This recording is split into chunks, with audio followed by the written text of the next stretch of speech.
this just can't be right.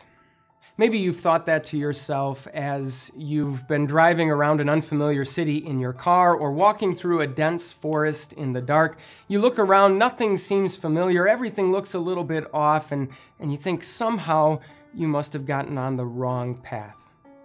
All week long, we've been talking about this pivotal week in the life of Jesus when he started to talk in crystal clear terms about the path that lay ahead for him and his followers.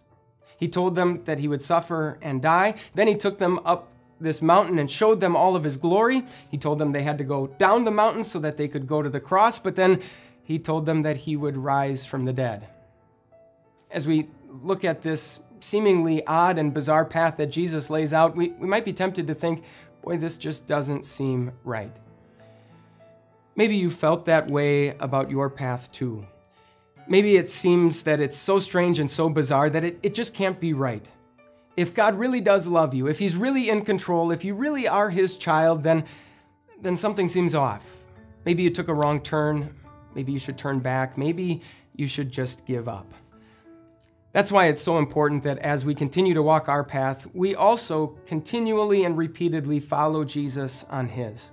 That we follow Jesus from his birth, to his public ministry of preaching and healing, to his suffering and death, to his resurrection, and eventually to his return to heaven. It's important that we follow Jesus on his path because as we do, it also assures us of ours.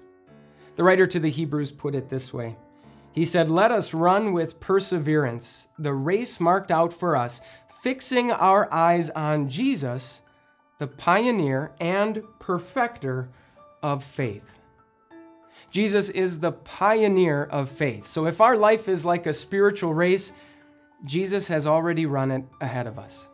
He's also the perfecter of faith. So if our life is like that race, not only has Jesus run it ahead of us, but he's finished it, he's won it ahead of us. That's why it's so important that as we live our lives, as we walk our paths, we follow Jesus as he traveled his. That way, no matter what stage of life we might be at, it's as if we can see a set of footprints in front of us. Someone has already been here. Someone has already shown where this path leads.